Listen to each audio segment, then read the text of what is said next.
Good afternoon, Excellencies, colleagues, and listeners here with us at the WTO, as well as on YouTube. Let me welcome you to this last session organized as part of the Trade and Environment Week. I'm Angela Eller, Deputy Director General here at the WTO.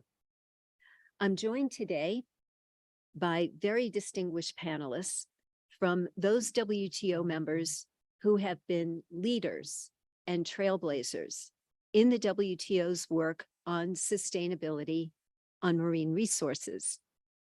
We have with us the ambassadors and senior representatives from 8 of the 10 members who have been among the very first to deposit instruments of acceptance of the agreement on fisheries subsidies.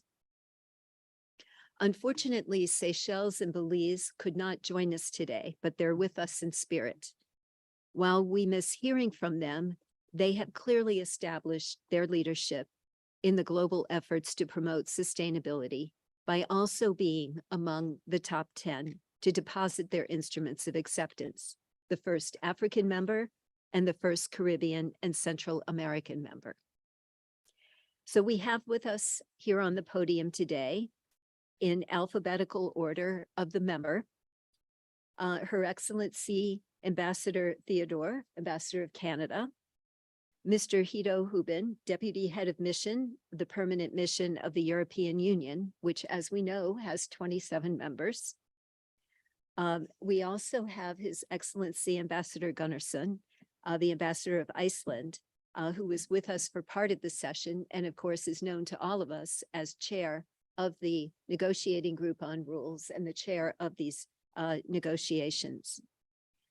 We also have His Excellency Abdul Hamid, Ambassador of Nigeria, Ambassador Hung Seng Tan, Ambassador of Singapore, Ambassador Didier Chambouvet, Ambassador of Switzerland, Mr. Al Ali, the Director of the United Arab Emirates to the WTO, and online with us, I hope, we have Ambassador Maria Pagan, the Ambassador of the United States.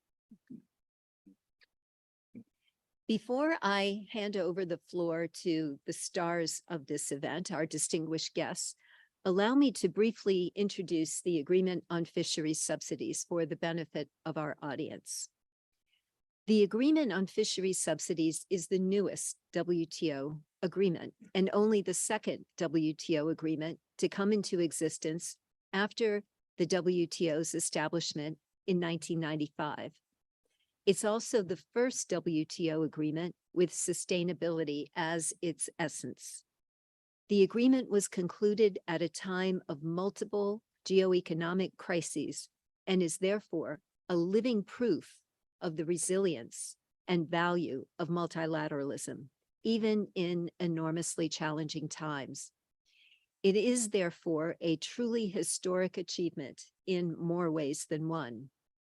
Substantively, the new agreement prohibits certain subsidies from the most harmful effects on the sustainability of fisheries, namely those to illegal, unreported, and unregulated IUU fishing, those concerning overfished stocks, and those to fishing in the unregulated high seas.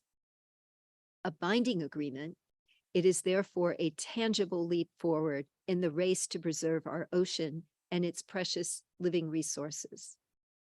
However, the agreement's benefits will take hold only when WTO members implement its provisions.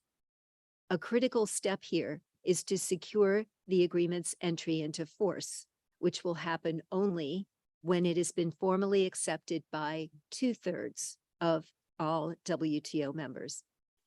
We're aiming to secure this agreement's entry into force by the 13th Ministerial Conference next February in Abu Dhabi. This urgency is for the sake of ocean sustainability, which is an urgent matter for all WTO members. Indeed, all of our members depend on a sustainable source of fish and on a healthy ocean ecosystem, whether they boast a long coast or whether they are landlocked. Achieving entry into force by next February will require hard work and determination by all WTO members. But given the critical importance of this agreement to all members, I firmly believe we can get it done by then. The good news is that we have received 10 instruments of acceptance and therefore are about 1/3 of the way there. Ambassadors and representatives of 8 members who have done so are here with us today. So I would like to use this opportunity to ask them to share why they found it important to be among the first ones to ratify, and how, in their view, this agreement could contribute, will contribute to the global response to loss of biodiversity and protection of our oceans. Also, I will invite them to share their practical experience in ratifying the agreement, which I'm sure will be useful information for other members. A rich interaction with our esteemed guests on these points lies ahead of us. Time permitting, we will open the floor for questions from the audience. So without further ado, let us start the conversation. Our guests represent members that differ widely in size, level of development, share of global fishing, proximity to the ocean, and geographic location. What they all share, though, is that they have championed the agreement by being among the top 10 to deposit. I would therefore like to start with asking some of our guests why they found it so important to be among the top 10 members. I will give each of our panelists 3 minutes to answer this question, and I will begin with Nigeria, with Ambassador Abdulhamid, from the perspective of a developing member. Ambassador. I begin with thanks to you, the DDG Angela, for inviting me to this important presentations. From the perspective of Nigeria, in the first place, Nigeria considers fish sector as a very important sector because we import and we also export. So we drive some of the national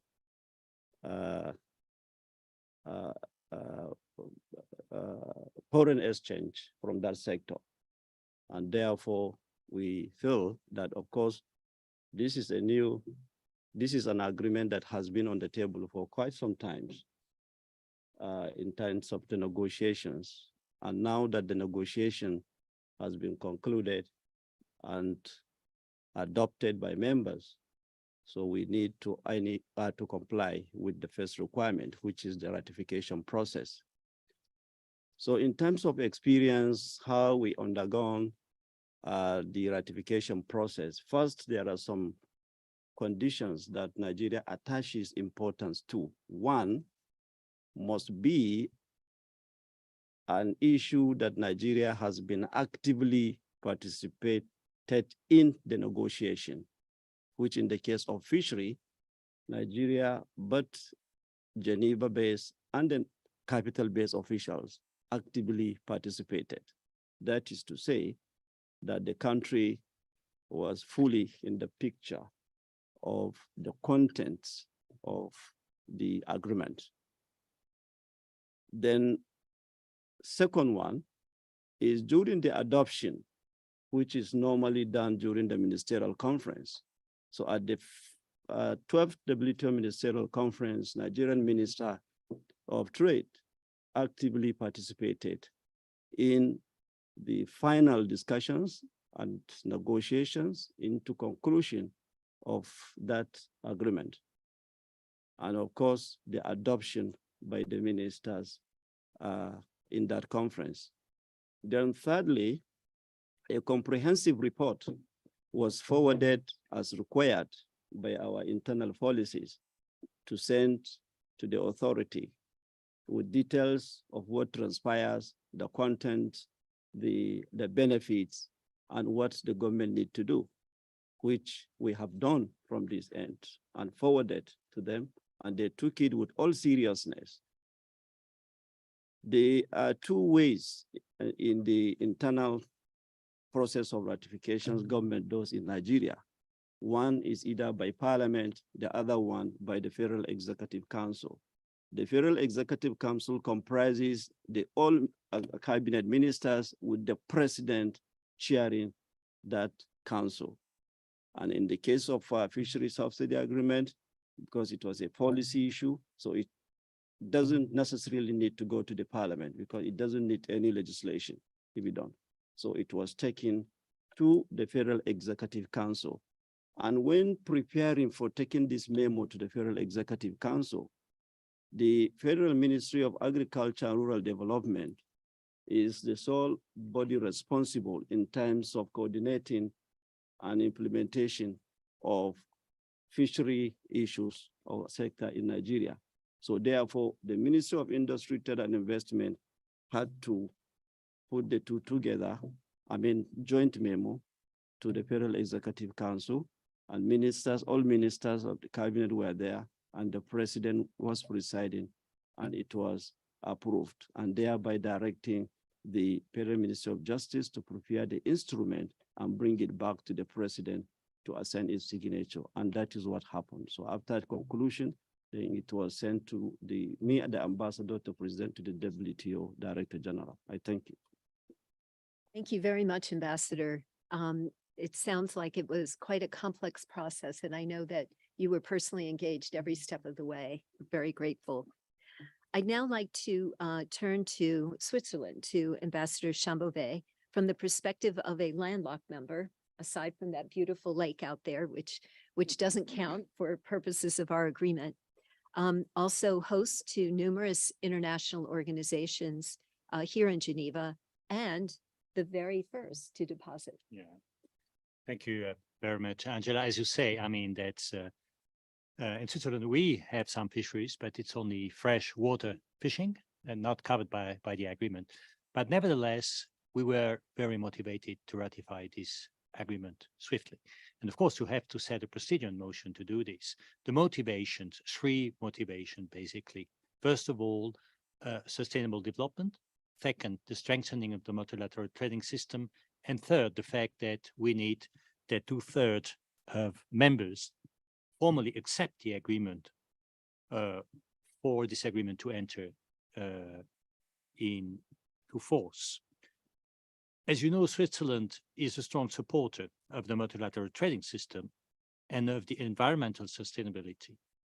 Therefore, we are an active member in several WTO initiatives aiming at strengthening the contribution of the international trading system to the objective of the environmental sustainability. And the fisheries subsidies agreement is not only very important for the environment, but also, after more than 20 years of work, it is the first WTO agreement expressly dedicated to an environmental objective. Its conclusion is a remarkable achievement for the WTO and a significant step forward that will benefit the ocean sustainability.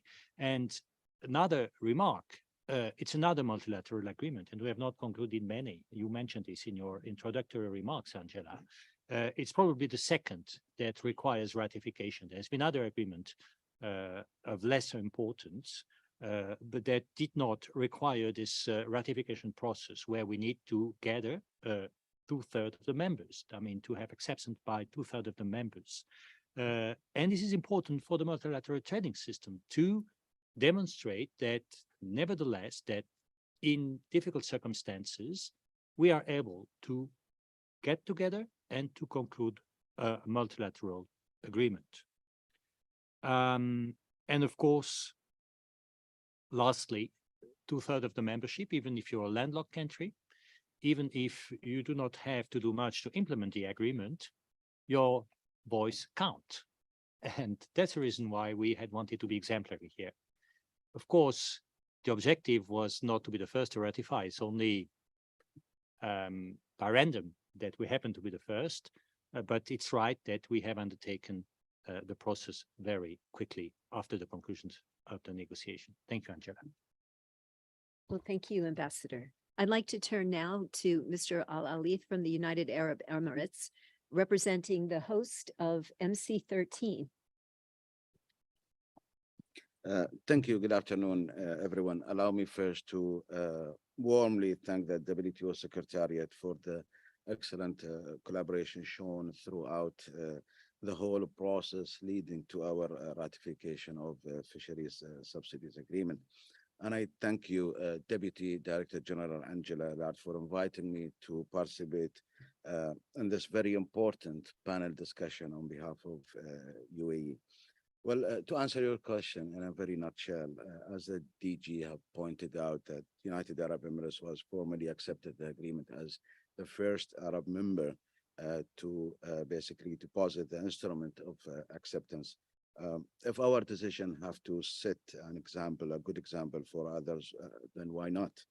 But this is very crucial step to ratify the agreement is primarily based on our deep conviction that time is no longer on our side, and we have to realize what is at stake. At the WTO level, we do consider environmental sustainability as a new issue, but the deletion of the fish stocks around the world is not new to all of us.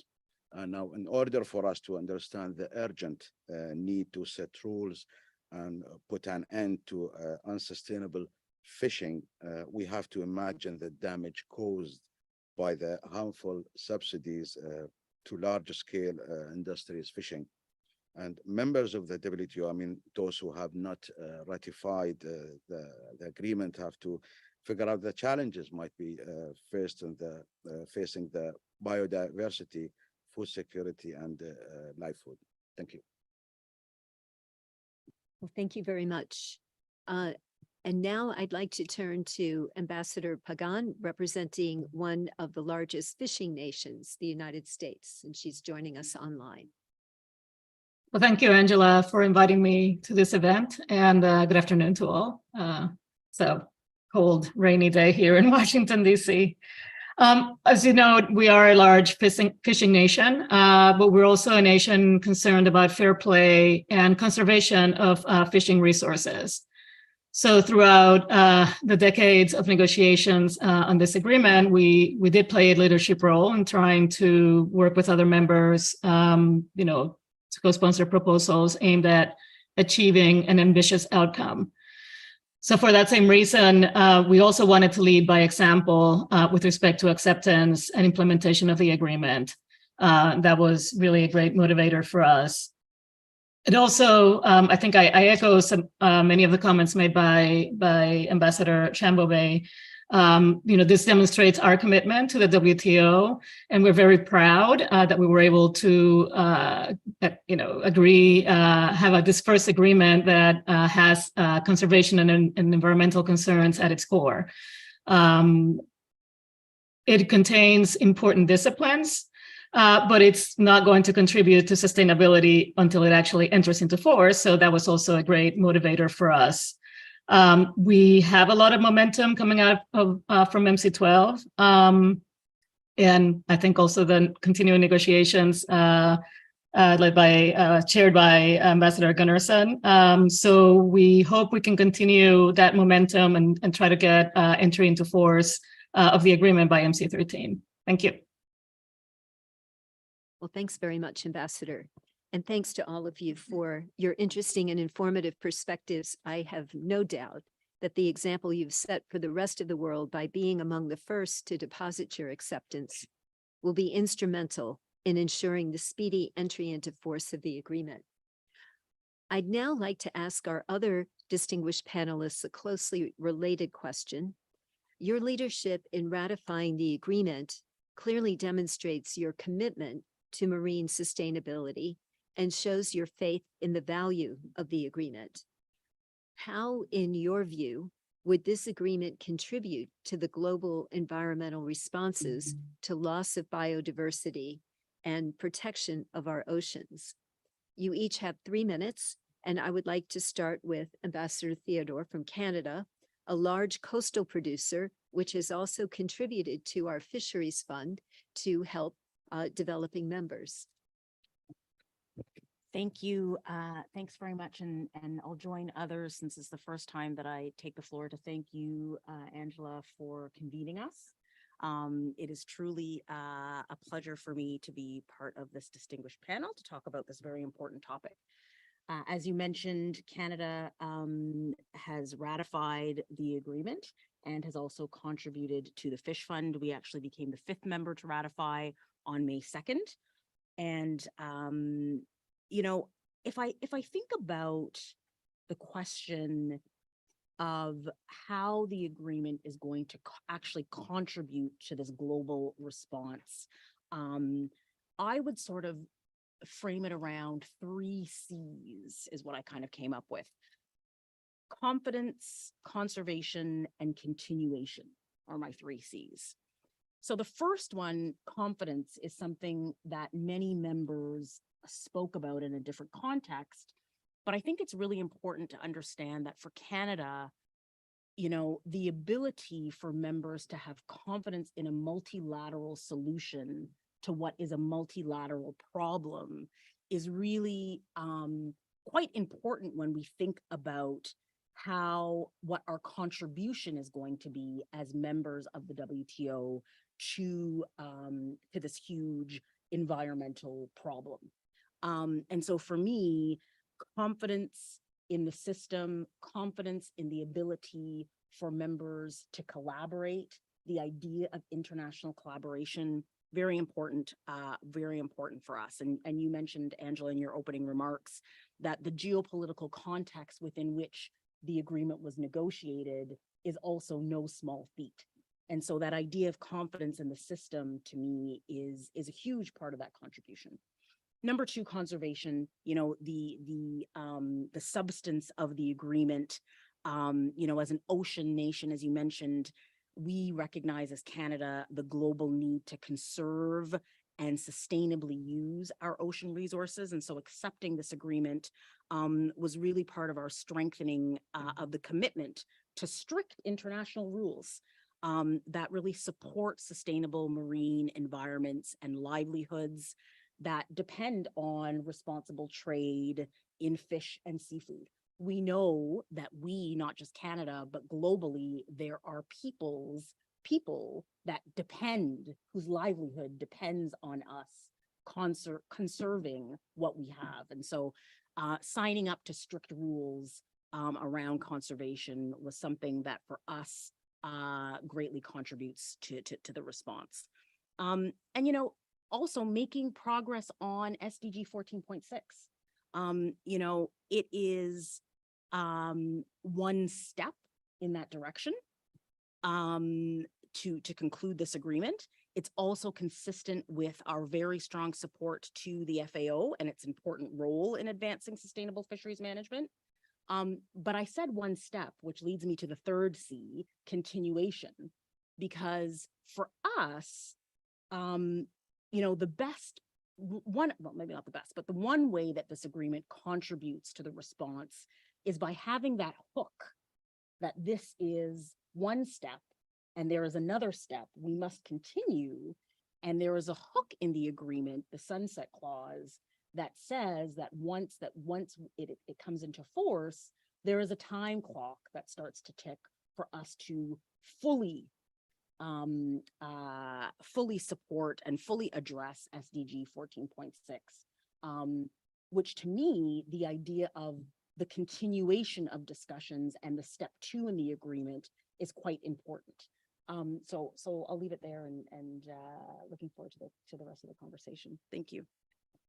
Well, thank you, Ambassador, for pointing out not just the value of this agreement, but also what comes next in terms of, you know, the next wave of negotiations. I would now like to turn to Mr. Hito Hubin down the podium on my right, also from a large fishing economy with 27 member states. Hito. Thank you very much, Angela. So let me just say it's such a pleasure to be on this panel with all of these fine ladies and gentlemen. I want to especially recognize Deputy DG Ellard, because I think she's done more than anybody else over the last months to try to get this agreement done and enter into force everywhere. It's not just in Geneva, but also everywhere around the world. So I think that's worthy of a very special compliment. What I think is this panel is really a motivational panel because we're trying to get other WTO members to put their shoulders to the wheel so that we can get to 2/3 members having submitted their instruments of ratification by February next year. And then the agreement can officially enter into force. So it's very incumbent on us to explain why the agreement makes sense. And I think the wonderful thing about this panel is you see countries with totally different profiles. We have a large African fishing nation. All European stories back in the millennia ago start with fishing communities. And I think it applies to others as well. And the relation with the WTO really started, I think, in 1992 in Rio with the Rio Declaration, which was the first recognition that there is a very important link between opening markets and protecting the environment. And this is the first, I think, multilateral expression in law of that engagement. It's the first time that we've put sustainability at the heart of the efforts of this organization, but we also recognize that we're contributing to a larger effort because this organization doesn't deal with stocks, it only deals with subsidies and with the trade effects that they can have. I think, as Nadia said, we have 2 clocks. So clock 1 is February, and clock 2 is 4 years after February, hopefully, if the agreement enters into force. Because a really important part of commitments is the capacity enhancing subsidies on which we still owe an agreement between all the fishing nations. So I will just leave it there, but just to say that on the European side, we want to help developing countries feel confident in their capacity to ratify. We have contributed significantly also our member states to the Fisheries Fund. And this is something that very much we look forward to doing together. Thank you. Thank you very much, Guido, and thank you as well to the several EU member states who have contributed to the Fisheries Fund. Next, I would like to turn to Ambassador Gunnarsson from Iceland, Iceland being home of our fish chair, and for a very important perspective. He lives and breathes fish. So for your perspective, please. Yeah, thank you, Angela. And it's really a privilege and honor to be up here at the podium with all of you. It's a good company to be in, and I can fully subscribe to what my colleagues have already said here. But let me just reflect on a couple of points here. And first is the fact that 1/3 of global fish stocks are currently deemed to being fished at biologically unsustainable levels. And we all know that the negative impact of subsidies in this respect, that is well established. And therefore, our response needs to be effective and comprehensive, both in terms of fully implementing the current agreement and concluding on the open issues in the second phase of the negotiations. Prohibiting subsidies to IUU fishing and fishing from overfished stocks and in the high seas was a huge step in the right direction. But no less important was the agreement's recognition on the importance of sustainable fisheries policies, as is reflected in the famous footnote 11. Now, we all know that the need to keep on fishing to ensure food security and livelihood of fishing communities. And we also need to recognize that many members need policy space to further catch up and develop their fishing industries. But this needs to happen within the context of sustainability. By agreeing on effective prohibitions on harmful fisheries subsidies, while at the same time promoting sustainable fisheries management policies, we are not depriving members of opportunities for economic development. What we are doing is ensuring the long-term economic well-being of our fishing communities. Eliminating inefficient and harmful fishing practices today will ensure that sustainable fishing practices can be maintained for generations to come. And by doing so, the current fishery subsidies agreement incentivize sustainable policy making within the fishery sector. And this is one of the things we hope to achieve through the fisheries funding mechanism, which I'm proud to say that Iceland is contributing some 500,000 Swiss francs into.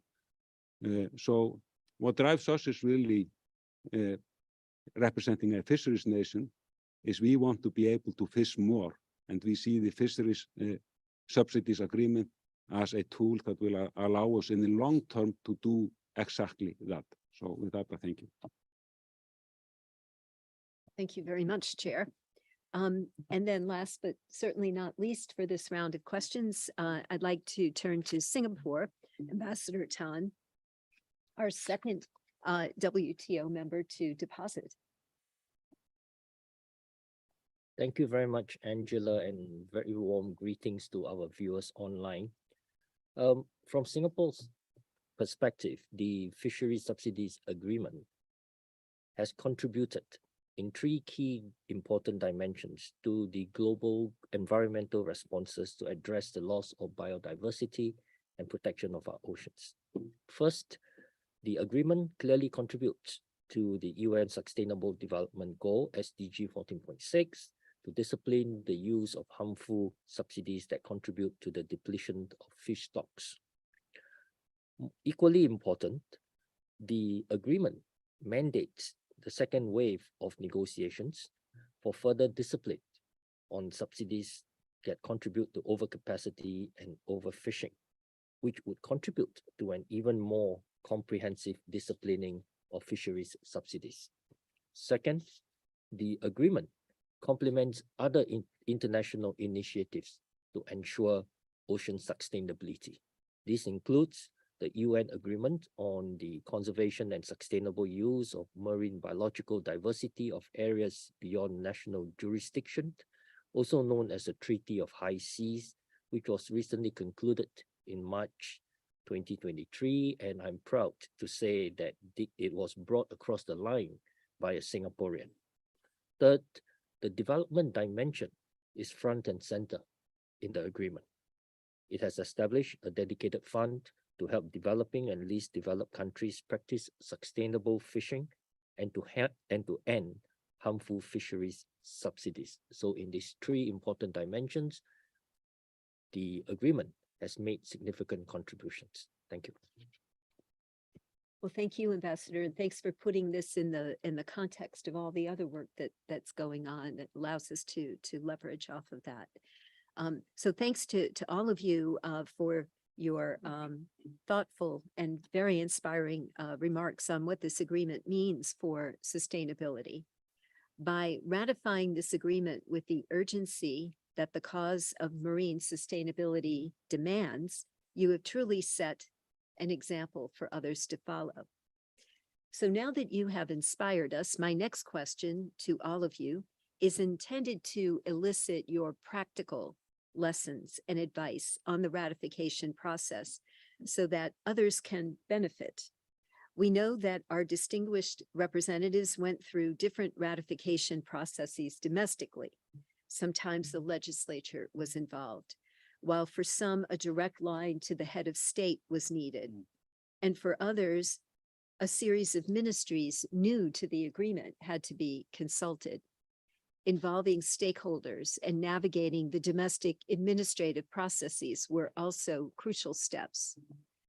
Thus, I anticipate that your collective responses to my next question will provide some practical wisdom for all those who are listening. My question is, what were your government's experiences in ratifying the agreement, particularly relating to the process you undertook? You have 3 minutes for your response.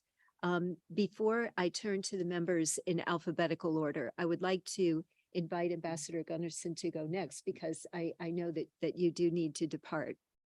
So I turn to you. Thank you, Angela, and that is highly appreciated. such as the reality of small members that we often have to be in two places at the same time. So that this is one of the occasions. So I hope you will forgive me if I will leave quickly after responding to this question. And we in Iceland, we are in the fortunate situation of not having any subsidies in place that we need to limit because of the fishery subsidies agreement. And therefore, the ratification process was relatively smooth and effortless in Iceland, not requiring parliamentary procedures. But it brought about also the sort of a bit of the discussion in Iceland about the role or place or not role or place for fisheries subsidies in respect of the fishing industry. And in fact, in Iceland, the fishing industry is and has for decades been a net contributor to the state budget, not the other way around. By not subsidizing the fishery sector and by strictly enforcing sustainable quota allocations for fish stocks, companies within the industry have been forced to maximize the economic value from each kilo of fish caught. And in Iceland, it would be extremely surprising to see a representative from the fishing industry asking actually politicians not to follow the advice of scientists when it comes to setting fisheries quotas. So this is just a part of the experience that helps us when we are talking about the evaluation of the role of subsidies when it comes to fisheries. Just if you allow me to veer off maybe just a tiny little bit here, because this is a very interesting aspect of the sustainable fisheries management, which we have included in the agreement and is certainly on the table in our second phase of the negotiations. That when such policies are successfully implemented, they actually do ensure sustainability of fish stocks. And they have some meaningful spillover effects. Fish byproducts that have been developed in Iceland after we implemented our current fisheries management system include tissue regeneration products from fish skin, fish enzymes, specialized omega fish oils, and additives extracted from shrimp shells, just to name a few. And I know that, for example, in the shrimp catching industry, the shrimp has actually become a byproduct. The value of the products that we are making out of the shell that was previously discarded at high cost has actually surpassed the value of the shrimp itself. So this is just to name a couple of examples of how we can sort of relate what we are doing here in a positive way into the discourse back at home, and that relates to the process of ratification, because people might have a tendency to look at it only sort of in a defensive manner. We have to try to get people to see the positive sort of winnings that are on the table if we do it properly. And the long-term benefits of what we are doing, they are really what we should be striving for, and what we need to get the focus to sort of be directed at. So with that, I thank you very much. Well, thank you. And I think that's a very important point. That last point that you made is in terms of understanding the mindset of who you're talking to and the large goal at hand. I'll turn to Canada next, Ambassador Theodore.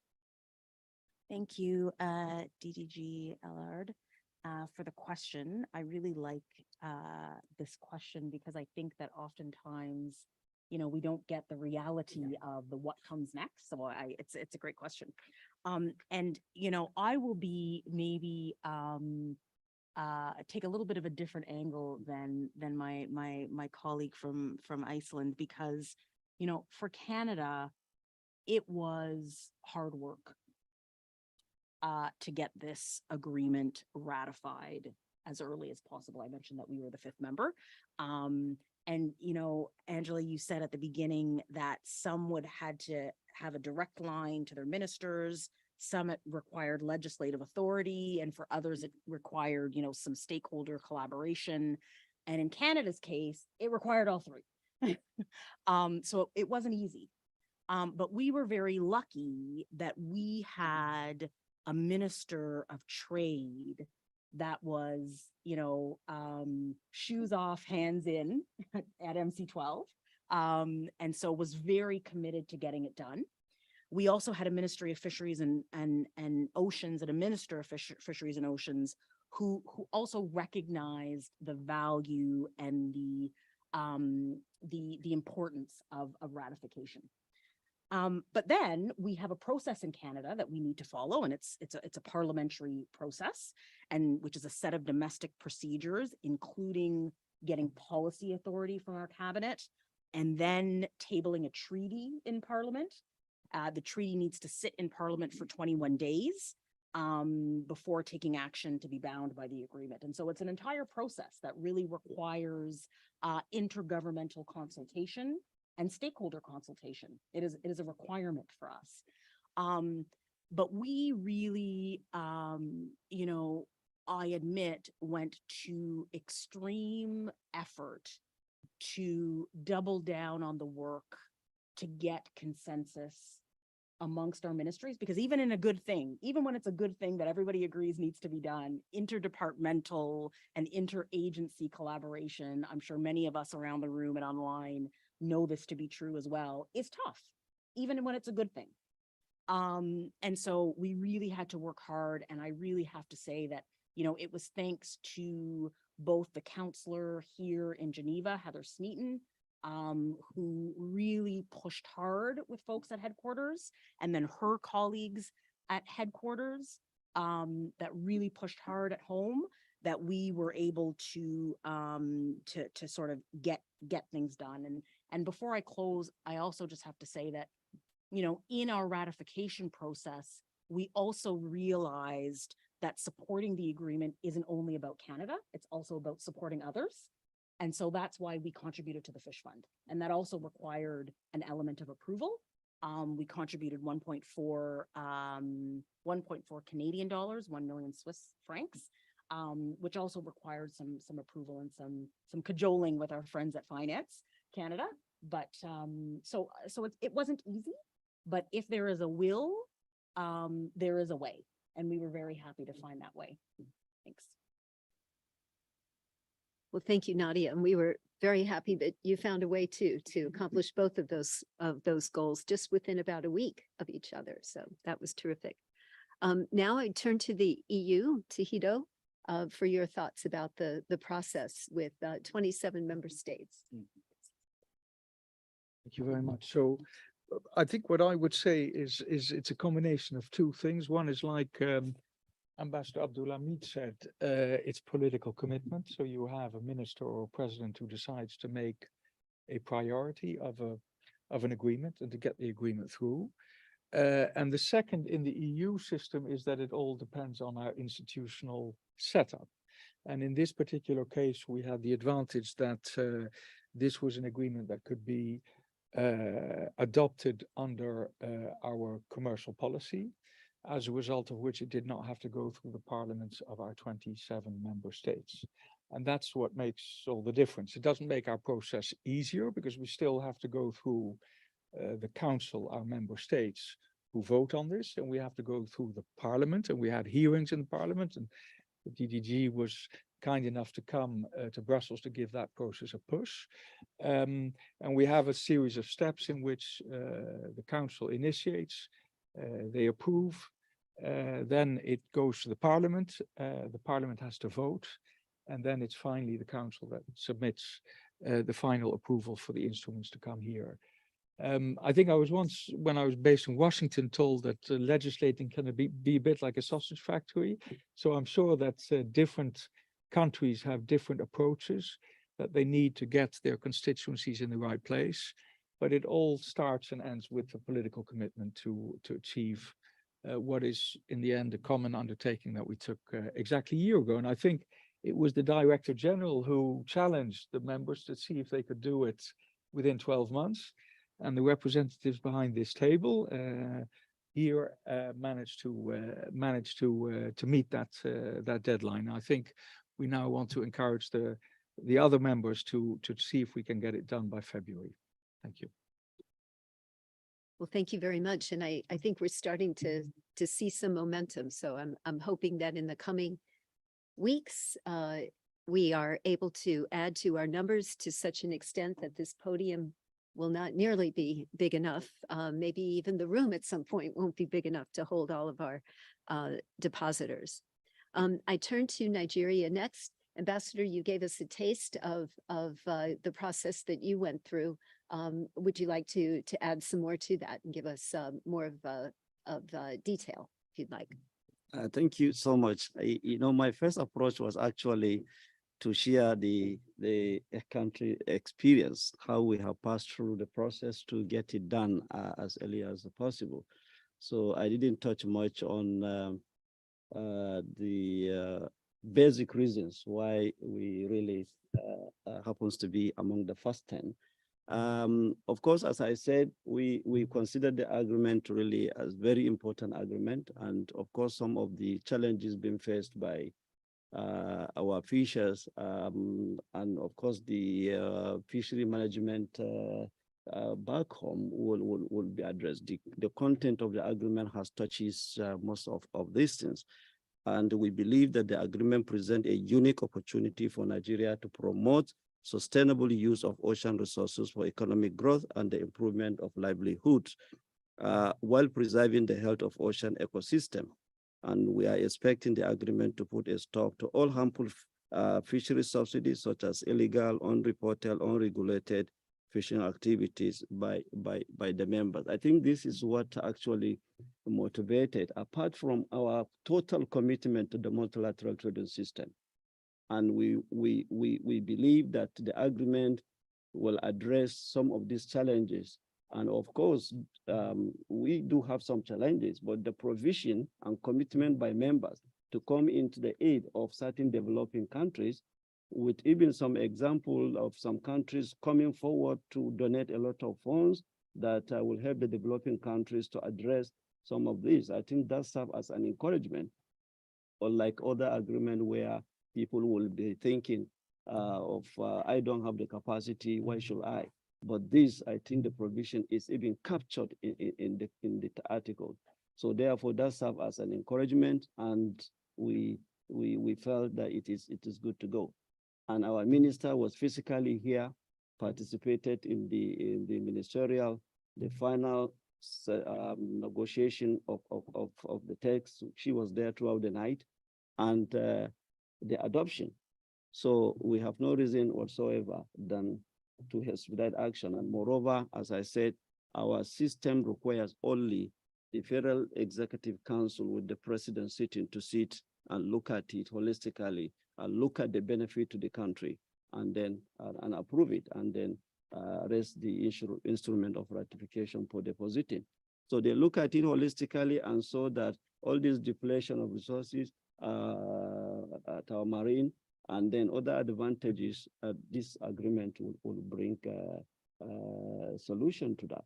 So therefore, we couldn't spend much time, although for me to say that it's not as simple as that. I want to encourage the ambassadors who are here.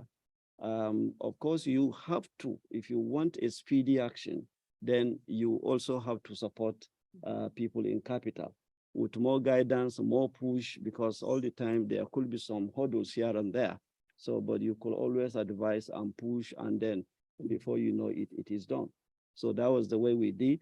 Sometimes physical presence will require you to go there and help talk to them, guide them, and before it goes. So for members who have not yet ratified, I think they can pick example from what we have done, and they will see it done in an urgent manner, except if it is going to the parliament. Even if it is going to the parliament, in most parliament, it requires some lobbying before things can be done.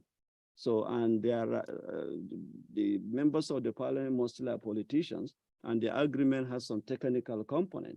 So you sometimes need to engage them to define, to explain to them what that agreement is all about before they could be convinced to let it go.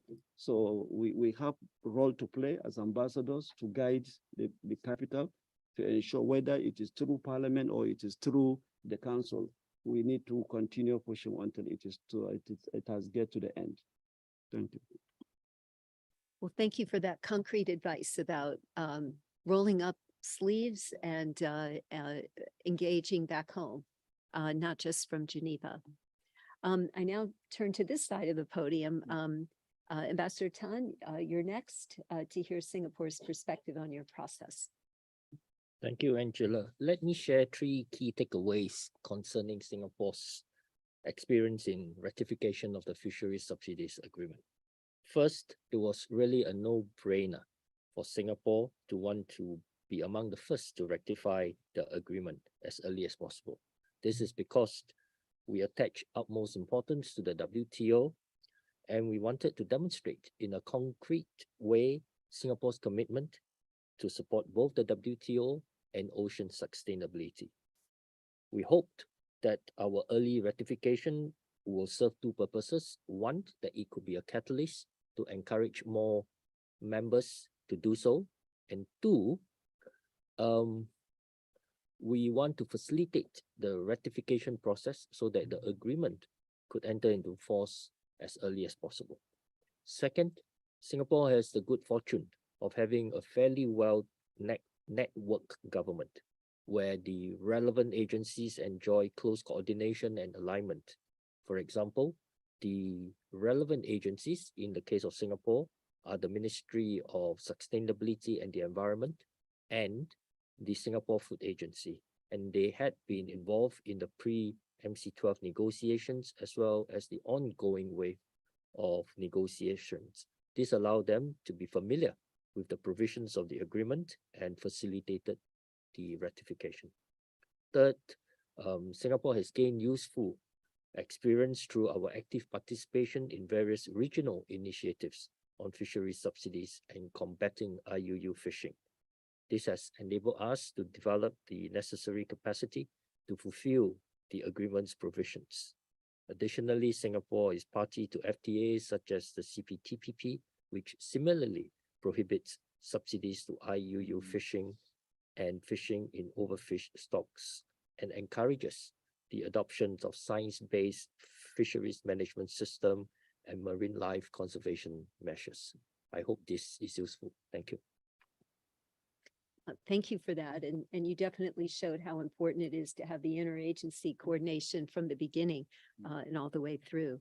Ambassador Shambhavé. Thank you very much, DDG Elliott. So in our case, the experience with the ratification of the agreement was rather positive. It was straightforward because it's an agreement that did not require parliamentary approval. It's an agreement that could be ratified by the executive branch of the government. But nevertheless, in Switzerland, the ratification of international agreements requires, in all cases, an interplay of several ministries and departments of the federal administration. And with respect to the Fisheries Subsidies Agreement, the State Secretariat for Economic Affairs, that is in charge of trade issues, was very motivated and has engaged with the other ministries and other instances of the Swiss administration in bringing the process forward. So what is important is that you have a coordinated unit within your administration that is taking the lead. And in fact, we had an excellent collaboration with the other ministries that made it possible to complete the necessary steps as fast as possible.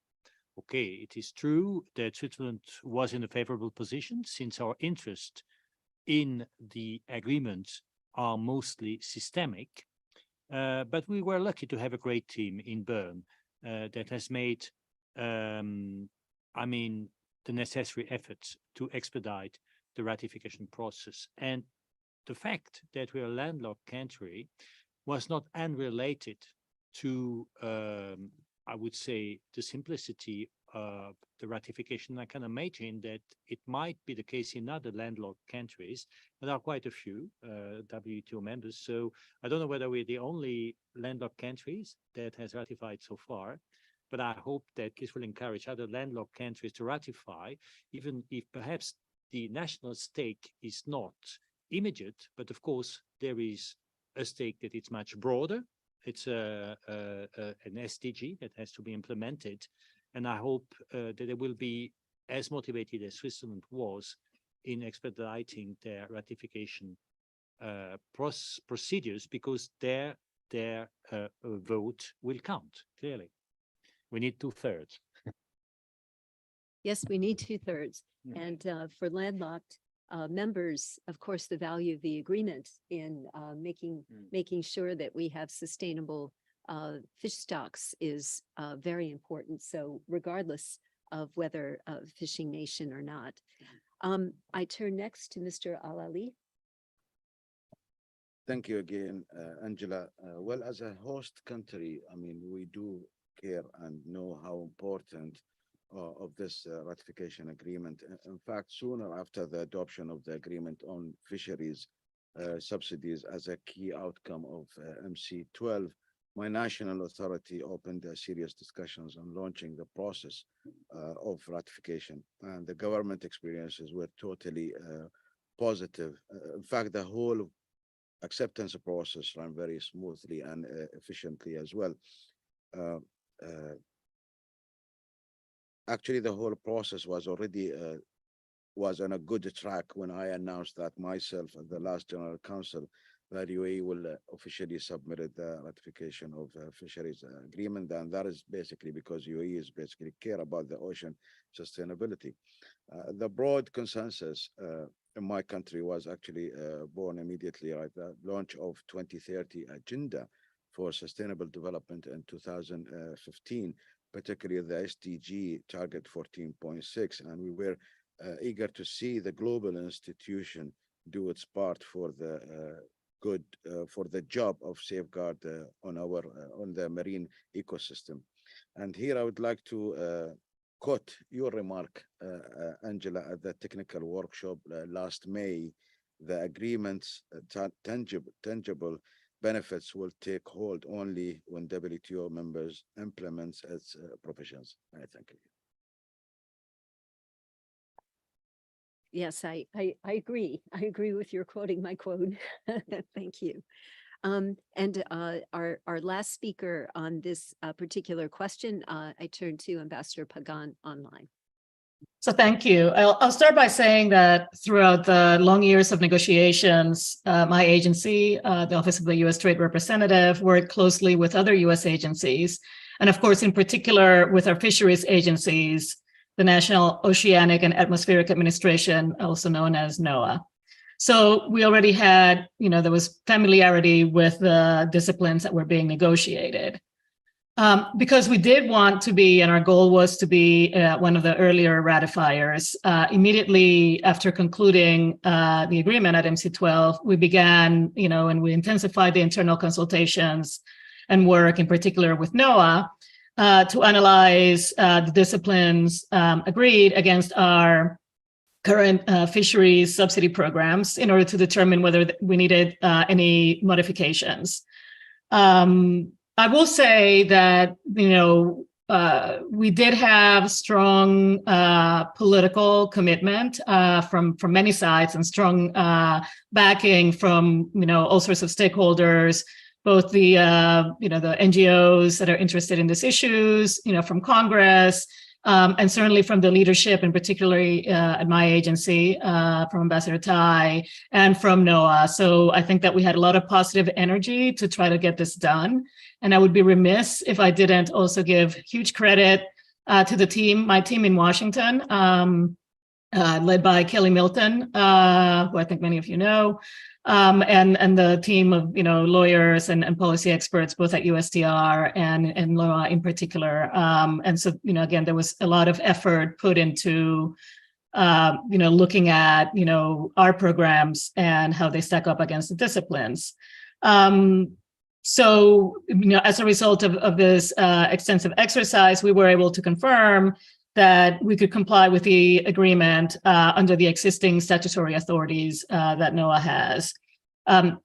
As U.S. marine fisheries are well managed, they're monitored and controlled, and NOAA already has and conducts enforcement checks under the relevant programs.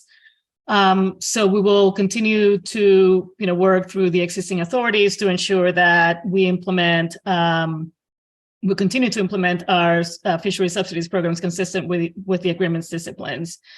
I would just add that since we determined that we could do this under existing authority, we didn't need to go to Congress for additional legislative authorities.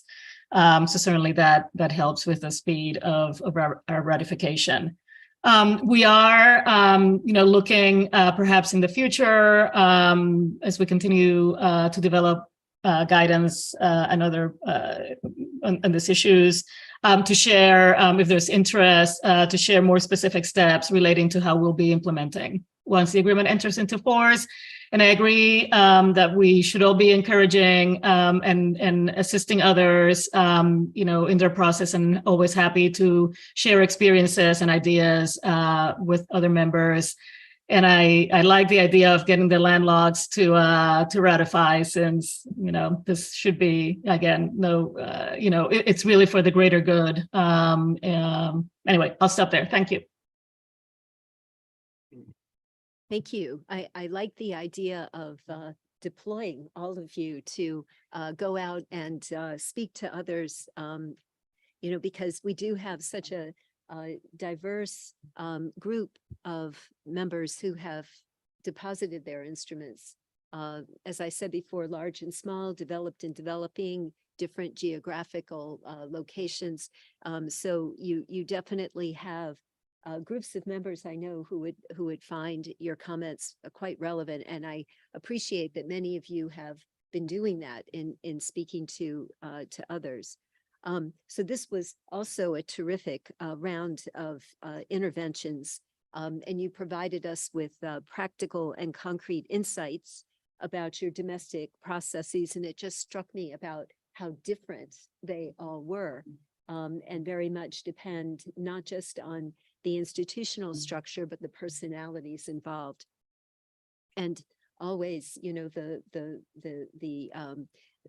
difficulties of having to approach those who may not have been directly involved in the negotiations. And for me, as a creature of the legislature, I know how complicated that can be when you have to go back to a legislature.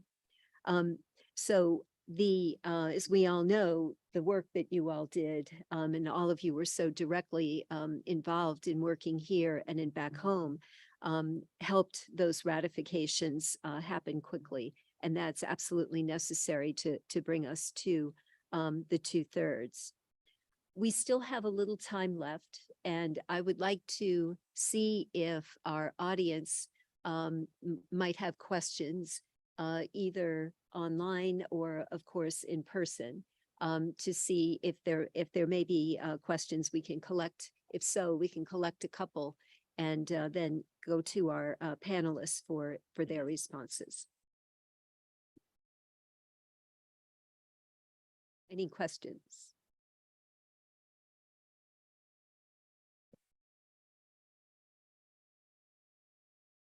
Do we have questions online? No, okay, all right. Well, then I'm going to ask our panelists a couple of questions, if I may. We don't have much time, but I can't resist the opportunity here. A couple of you touched on the importance of talking to stakeholders, and some of you also mentioned the science that's involved here as well. It's science, it's economics, it's development, it's environmental sustainability. It's not just an agreement that's very narrow, but it covers such a broad focus. So I wonder if any of you might have some lessons, some advice that you might provide to our members about how to deploy the strength of those stakeholders and those informed individuals, and maybe individuals who are not so well informed, to bring this together. For example, something like a public comment process or anything like that. If you undertook that, or what efforts you undertook to try to get views from outside the government. I'd be very interested to hear that. Who would like to go first? Yes. Thank you so much. Like in the case of myself and Nigeria, the first we did was to ensure that stakeholders back home, we do have what we call a large national focal point, where it comprises members of both public and the private sector. So to meet and then to analyze and take decisions. So that was the first thing that we did. And it is encouraging that those who have not started should as well do that. And secondly, there should be a wider publicity.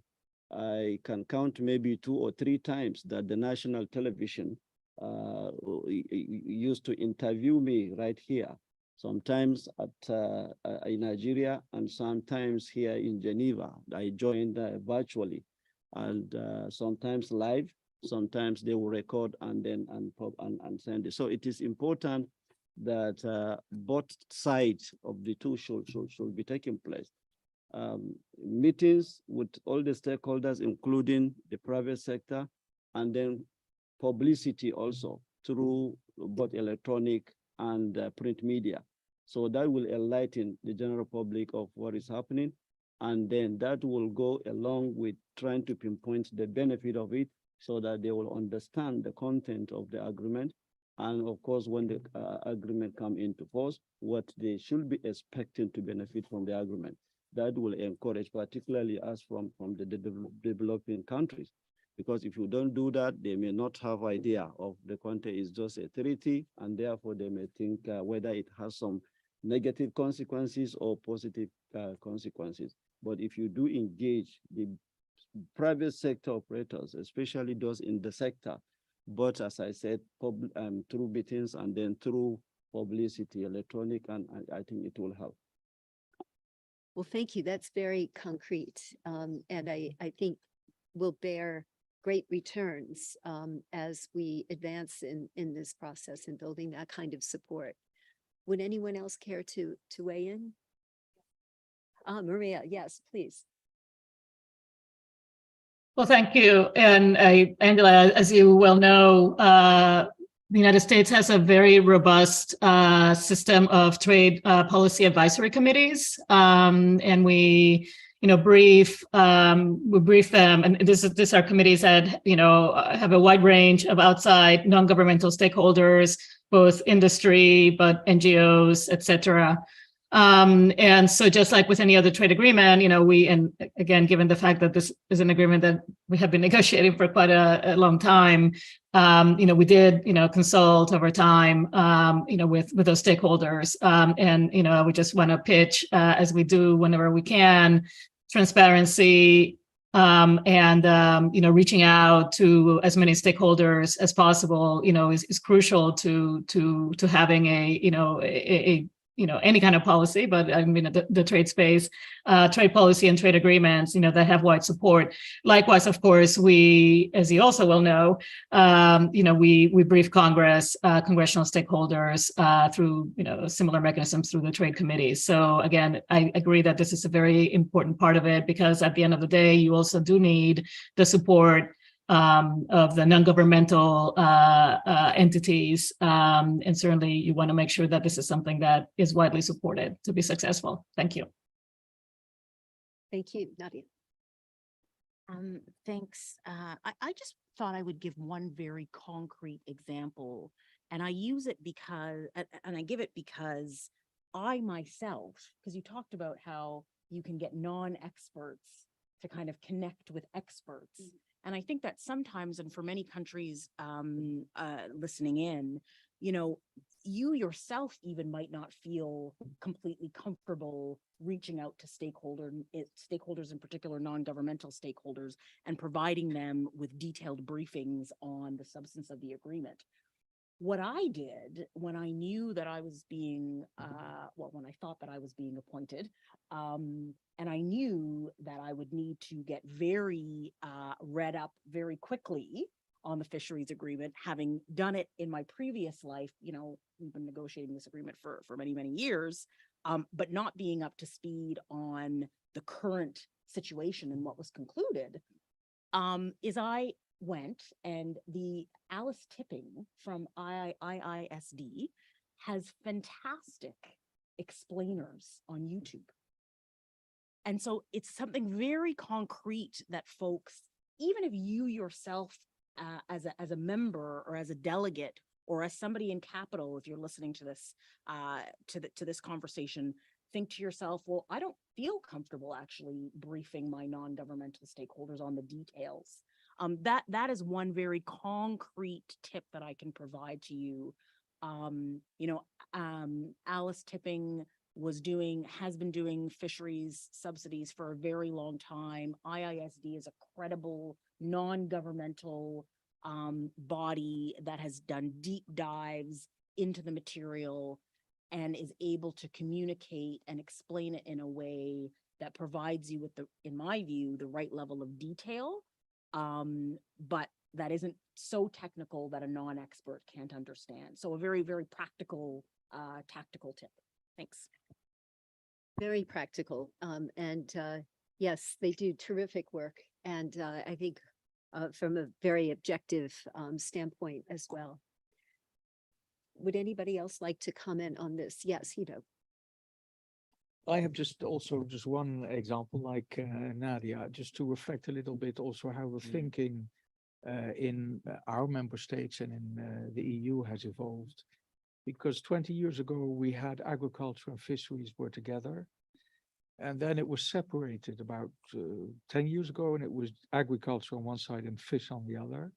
And then 5 years ago, Director General Fish was rebaptized, and it's now DG Mare, which reflects the sea, a much more holistic approach to sustainability, to all the different equities. So the equities of the fishermen, but also the equities of the fish, of a much more holistic way. And I think just the changing the title, and in Brussels, they all have a maximum of 5 letters.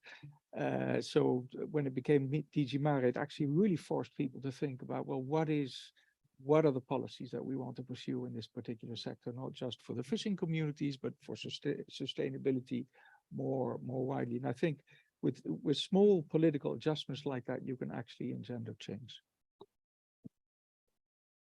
I just would like to turn the tables just a bit in the couple of minutes that we have remaining to ask our panelists if they have advice for the Secretariat as we assist members in undertaking their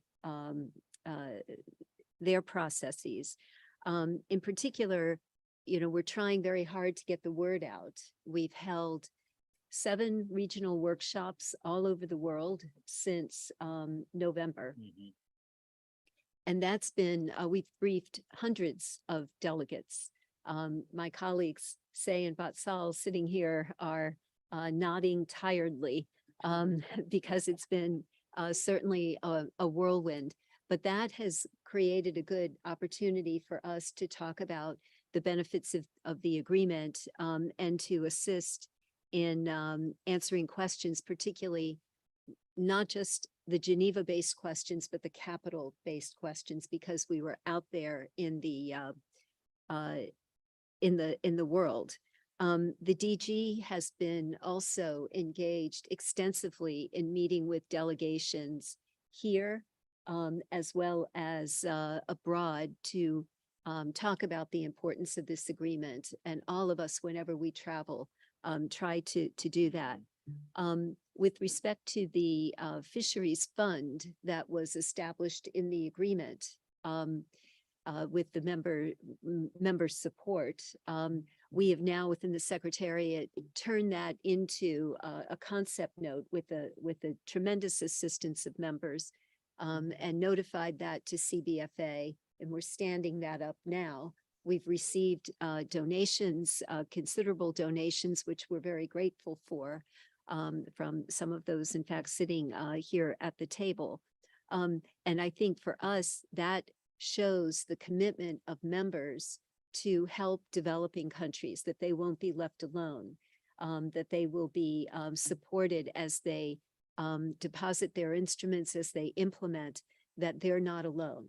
So that is, I think, a very important element. And Ambassador, you noted that as well.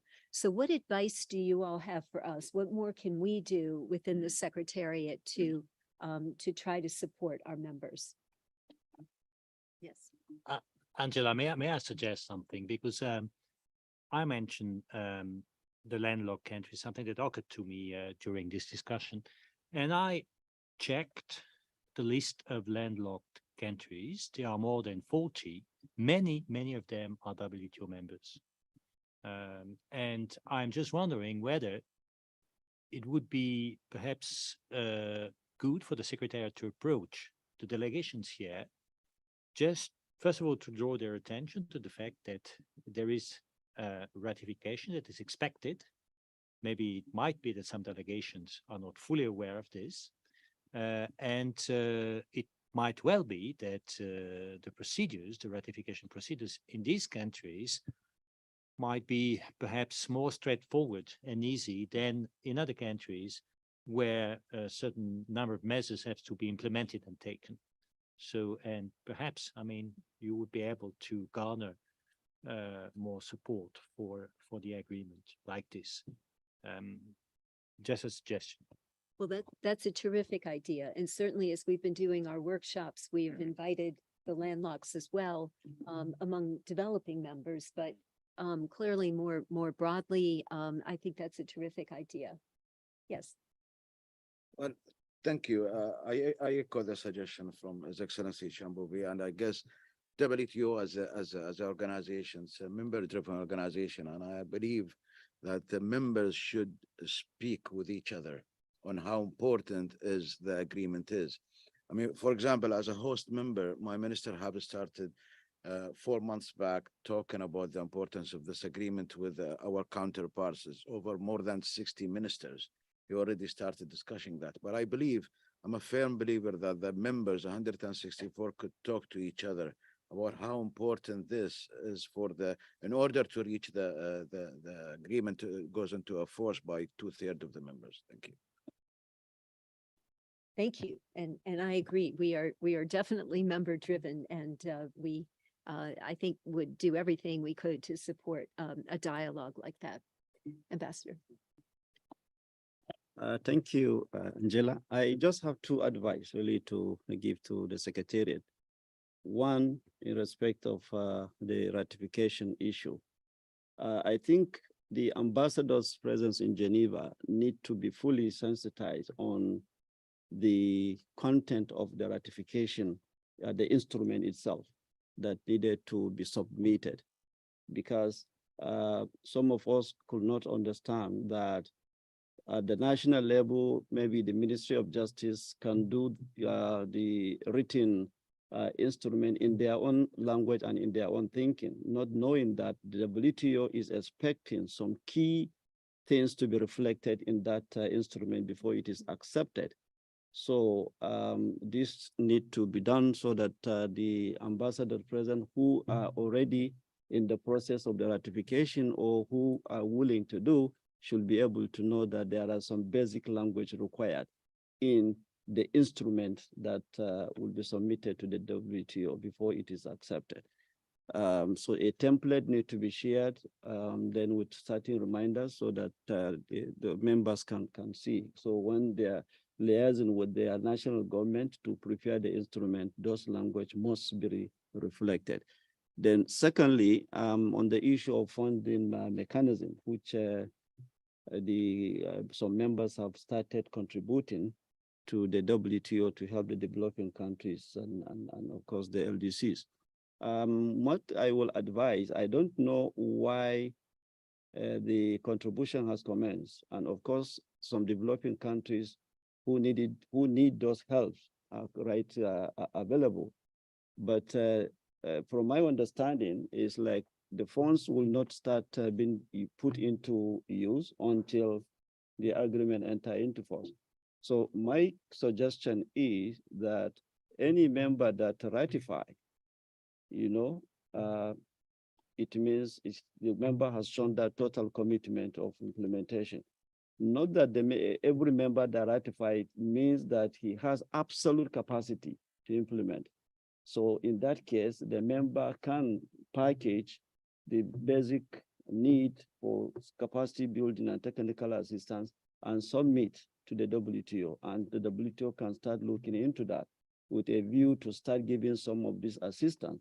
I believe that will encourage more developing countries to expedite action in concluding their ratification process on time. Thank you. Well, thank you for those two very important pieces of advice. And as to the first one on sensitizing on the content of the ratification, I absolutely agree with you. And to that end, I know that those of you on this podium and drafting your instruments, whether large members or small, your Geneva delegates and capital officials were in touch with us to ensure that the draft instruments contained all the necessary elements. And so I strongly encourage all members, all other members, to get in touch with us, either the FISH team or the legal depository during the drafting, so that we can provide feedback. We do have some model templates, information on what's required, including model templates, are available on the website, and we sent them around right after MC12, but we recently sent them around again to all of the delegations so that they would be sure to have those templates, as well as information on what steps are required. We also, just in terms of our website, www.wto.org/fish. We also have a QR code on the blue banner outside of this room, but actually now that I think about it, I'm not sure I saw the blue banner, but we can certainly get that information. There is a fish Lego on the staircase in our the grand stairs of this building. And right by that, there is information, a QR code that you can access. As to the fund, we have a very detailed concept note that describes, that begins to describe what the process will be for members to, for developing members to take to apply for funds. We are in the process of hiring staff for the fund right now. And I think that work will intensify so that we can get set up and ready to go. I think there's a lot of preliminary work that we can do in working with members to get them ready in terms of getting their applications together, because that's a process. That's a process as well. But I think you're right, Ambassador, that showing that that work is underway will build confidence in the system and will give the developing members the support that they need. So I would say this has been a most enlightening panel and a lot of fun too, because we all have good story. I'm sorry, Ambassador, would you like to? Can I? Yes, please. Well, first, let me just say that the Secretariat led by Dr. Ngozi and yourself and the staff have done a tremendous job in terms of promoting and socializing the importance of ratification. Just two practical suggestions. One, you might want to consider identifying some champions among the members who could help you carry out the task of proselytizing the fisheries agreement.